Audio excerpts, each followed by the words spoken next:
On est en direct sur Twitch, tout va bien. Bonjour à toutes et à tous, bienvenue dans le podcast La Sueur. Cyril Gann a call out John Jones. Oui, ça fait plaisir parce que Cyril, le bon gamin, si mignon, si gentil, qu'on apprécie tous, là ça y est, le mauvais gamin est de sortie. Il a appelé John Jones l'un des plus grands de tous les temps.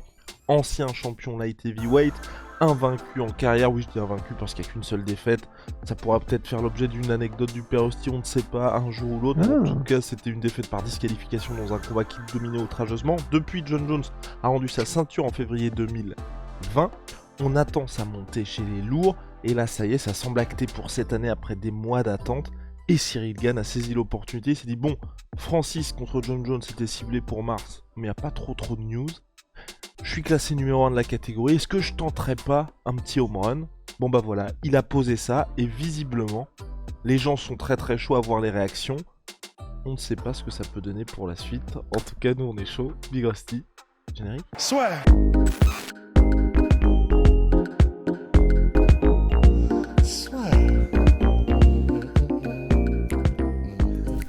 Entre dans l'octogone avec Unibet.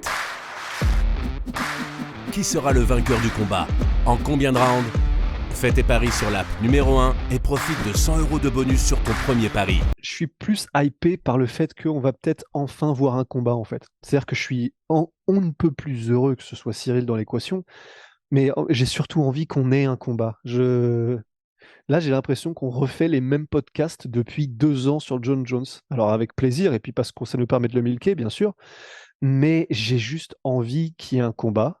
Alors si c'est Cyril, bah, dommage pour Francis parce que c'est vrai que c'est quand même un combat qu'on aurait tellement aimé voir. La machine de guerre Francis, la machine à KO, la force de la nature contre le technicien ultime, le fight IQ ultime qui est John Jones en poids lourd, en plus avec cette inconnue dans l'équation.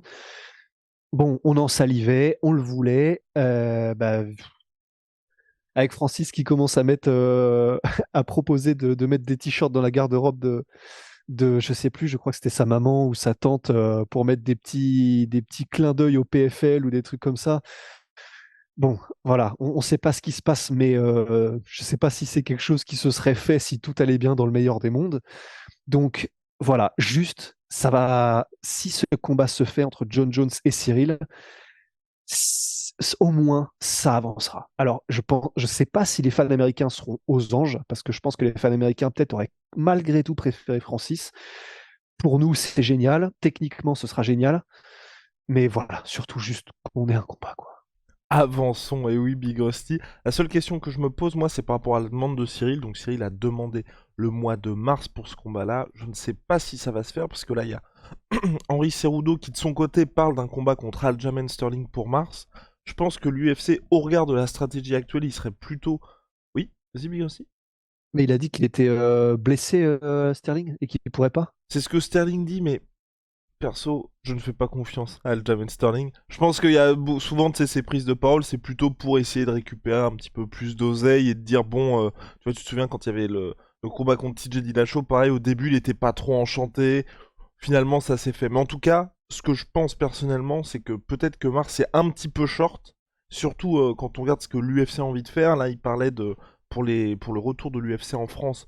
Pourquoi pas août, début septembre, comme ce qui s'était passé l'année dernière. Donc forcément, s'il y a le combat en mars, peut-être que ça fait un peu short pour qu'il y ait un gros main event, surtout qu'on parle d'un pay-per-view en France.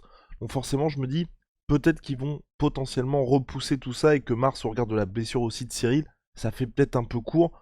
On est mine de rien, là, on est en janvier. Le temps qu'il y ait une officialisation, si ça venait à être officialisé, la fenêtre de tir est peut-être un petit peu courte. Surtout que là, à mon avis, pour l'UFC, retour de John Jones et mine de rien une occasion en or, et je pense pas que Cyril en aura 15 000 autres, de faire de Cyril Gann une vraie superstar.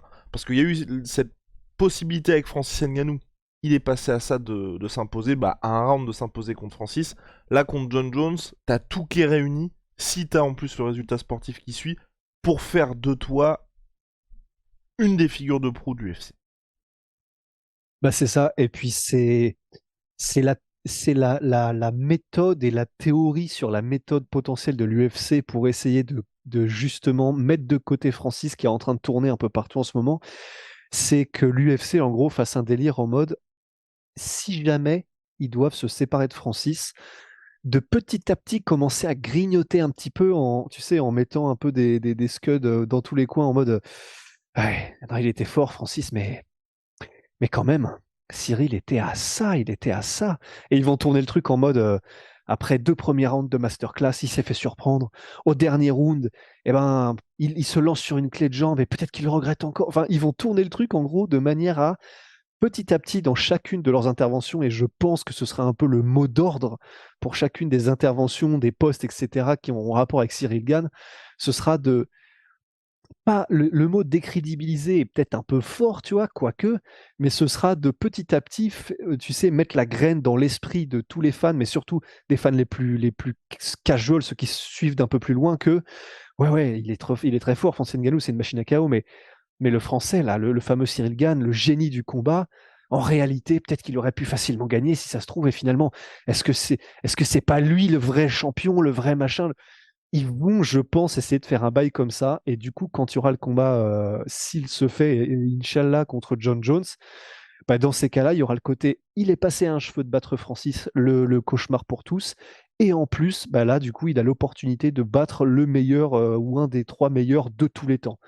Donc c'est clair que ça, disons, pour Cyril, ce sera, tout bénef si jamais effectivement il décide de le jouer comme ça, parce qu'ils vont le mettre sur un piédestal et ils vont tout faire pour le mettre en avant le plus possible.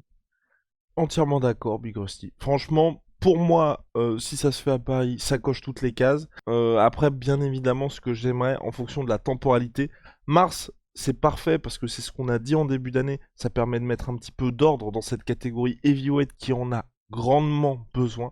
Donc ça, personnellement, moi, c'est ce que j'aimerais. Enfin, voilà, j'ai dit au début de podcast en préambule, je pense pas que ça va se faire en mars, mais si c'est possible, moi, ça coche toutes mes cases personnelles parce que si ça se termine en plus assez rapidement, je doute aussi, hein, mine de rien, parce que bon, John Jones n'a jamais été terminé en carrière, Cyril Gane non plus.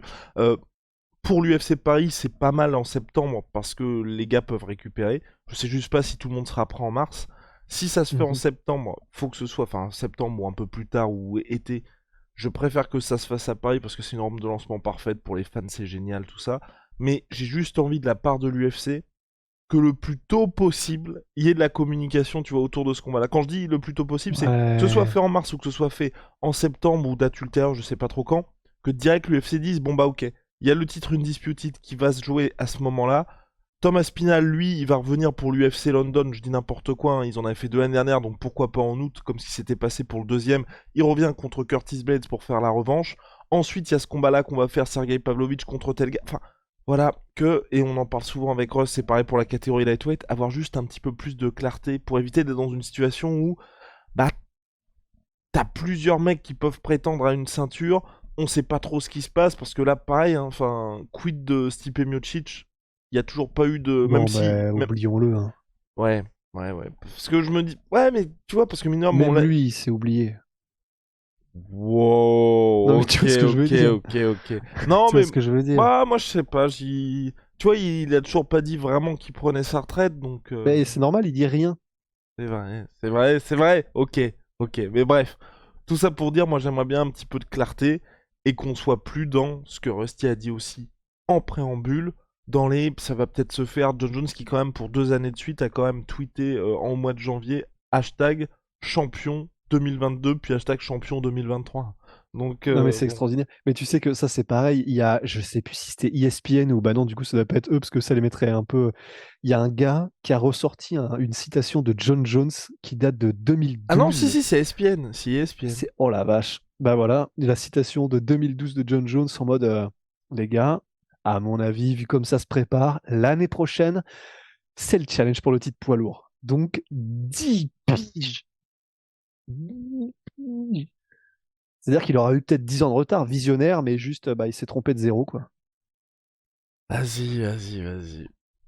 En tout cas, affaire à suivre. Nous, on est chaud. Moi, j'aime bien cette attitude de Cyril, conquérant. Ah, Ça fait plaisir, qui va ah bah oui, chercher vers grave, les bah ouais, choses. Donc, bah, c'est ce que les fans veulent, ouais, tu vois. Parce que c'est souvent bah ce qu'on oui. dit. Cyril, il a l'image parfaite, en vrai, gendre idéal pour parvenir à, on va dire, en France surtout, à toucher un nouveau public qui peut peut-être se Et dire, c'est bah, ce qu'il a parfaitement fait. exactement, de se dire qu'en MMA, bah, c'est un petit peu trop des bad boys, machin. Ça, c'est parfait pour Cyril Gann. Après, peut-être, moi, c'est le seul truc, c'est pour les fans hardcore de MMA, peut-être qu'ils vont préférer d'autres gars parce que c'est pas la personnalité qui forcément. Enfin, vous savez, regardez avec Big Rusty, on aime bien les Nate Diaz, on aime bien les mecs comme Connor, on aime bien les gars qui justement vont aller chercher des trucs, et qui ont peut-être pas une communication qui va être. On va pas vous dire c'est une bonne idée de faire ça. Par exemple, à la Nate Diaz, savoir j'insulte tout le monde et je dis à tous les gars, vous faites tous finaliser. Si vous avez un gars qui s'occupe de vos relations de presse, il va peut-être pas dire bon. Tu ne vas pas insulter tous les gars pour les sponsors et puis pour aller faire une apparition chez ESPN, c'est pas le meilleur truc. Mais par contre, c'est ce qui fait que tu vas vendre des pay-per-view et que les gens t'adorent. Et là, j'aime bien le côté depuis quelques temps Cyril qui dit bon, je suis là, je suis numéro 1, mais j'ai envie de le montrer aussi. Grave, à 100%. Eh bah parfait, Big Rusty. On se retrouve très vite pour de nouvelles aventures. See ya! Shout out à My Sweet Protein, moins 33% sur tous mes protéines avec le code la sueur. Plus dans le Binks. Plus dans le Binks.